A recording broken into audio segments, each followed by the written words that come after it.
Hey guys, I'm Eric Franklin from CNET, and today I'm taking a first look at the Ouya. The Ouya is a $99 video game system that hooks to your TV and runs on Android.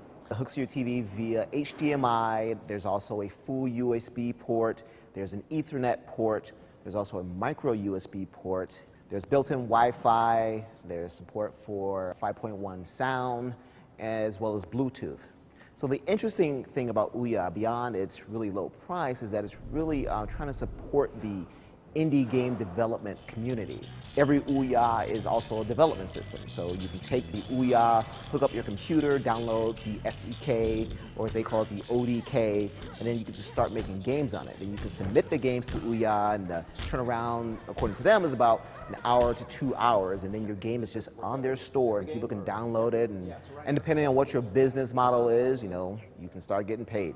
Speaking of which, every game on Ouya is free to try. So you can download your game and then try it for a little while and see if you want to continue playing. Depending on each game's business model, you'll pay microtransactions or pay for the full game.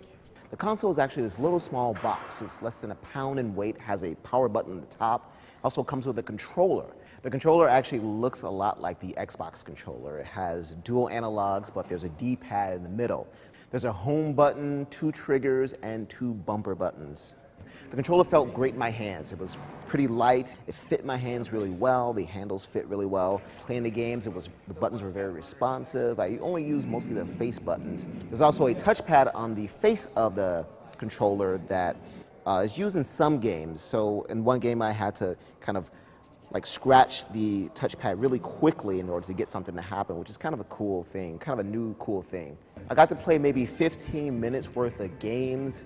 Most of these were just indie games. I also got to play Final Fantasy III for a couple of seconds. Some of the graphics are kind of like retro pixely graphics that you see a lot in indie games these days, but some had, like Final Fantasy III, had polygonal graphics that looked pretty sharp. The system outputs to 720p as well as 1080p.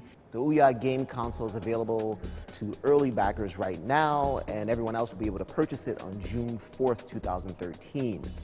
It'll cost $99 for the box and the controller. So it's going to be interesting to see how well this does. This is not going to compete directly necessarily with the PS4 or the next Xbox. It's just not as powerful as those systems. But for people who are into indie games, for indie game developers, $99 isn't a lot of money for a console. Once again, I'm Eric Franklin, and this has been a first look at the Ouya game console.